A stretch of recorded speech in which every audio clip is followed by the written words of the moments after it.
and thanks for your service. Thanks for your commitment this week. Whenever you stop the train and take care of yourself, the first thing you realize this week on day one, man, I'm going to have to get up and speak in front of all these people.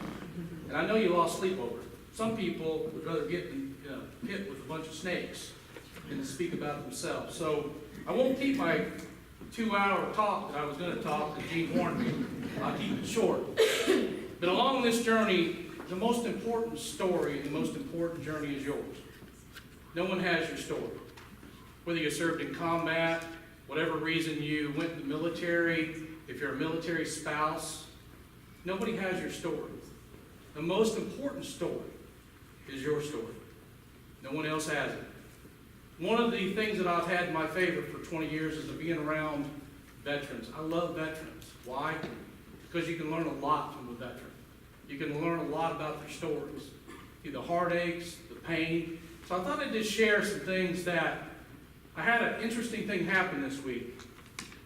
I went to the recruiting office, and I've been out in the Marines for a while. And I'm getting ready to turn 59 years of age, and sometimes I find that hard to believe. I wonder where time went.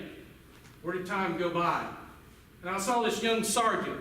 It looked like he was about 12. And I was telling Roger, I said, I walked out and I started thinking about our journeys and how we get to where we're at and all the different challenges that we have and how you recover from them. We all have them. We all have challenges that, quite frankly, but some things, here's the deal, some things you control, some things you don't control. If you're in the military, we tend to want to control everything. Some of us do. But as you get older, you realize you can't control everything. You have to take what's given you. And I listed about 6 things that I wanted to just say to you this morning that really speaks of this class and the people that put it on. First of all, passion. Passion is something you don't train. You either have it or you don't. Sometimes it's hard to muster that up. But these people that put this class on this week, these people from Job Ready VETS give you their passion this week. The passion to serve. And hopefully you've picked up on that. If you already had it, great. But when you leave here today, the passion to represent yourself as the best person that employer could use is you. Passion is tough to find. Not everybody has it. But if you're passionate about something, you'll go after it. Next thing is patience. Man, I struggle with that. I read a bad article this morning about a veteran that tried to pass a semi in a crowded street, all because he could not wait for the traffic to clear. Unfortunately, he left 3 kids behind. Patience is something that has to be learned. It is not easy. Struggle I did through life. Until I got old enough, I'm thinking, man, calm down, cowboy.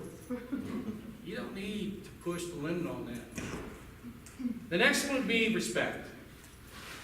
Sometimes you run into people you don't have respect for, but you always respect that person for what they've done. We see that in our daily life now.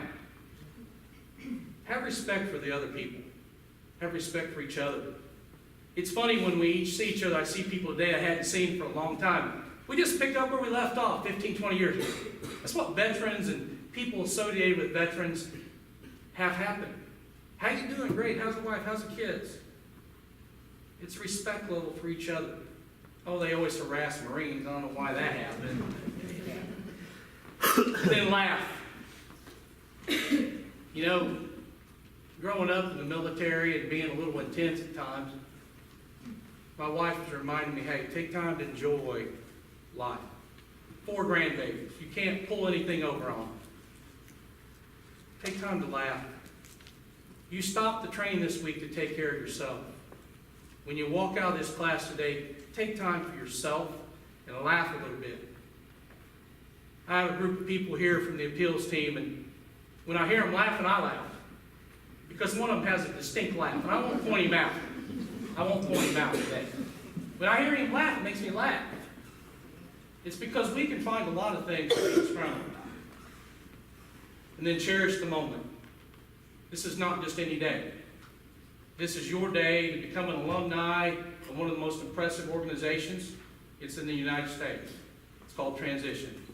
Wherever you're at in life, you stop the train for 1 week. to realize the strengths that you have internally. Maybe Monday, you need to be reminded how good you are. But these people that trained you this week know how good you are. And the other thing is forgiveness. I've learned along the way, I have to forgive people. It's not always going to be right. It's not always going to be the way you want it. And we make a lot of mistakes. But the beauty we got is forgiveness.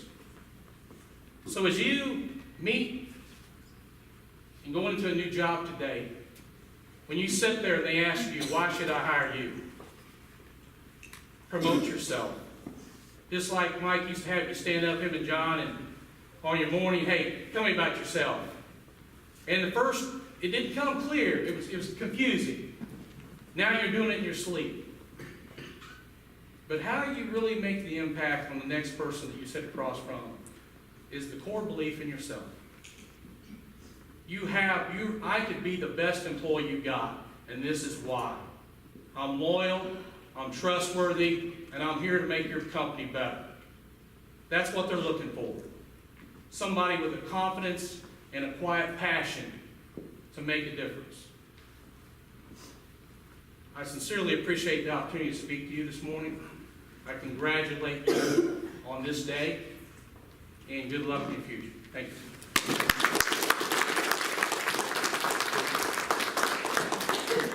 All right, now our class speaker, Mr. Carlos Mendoza.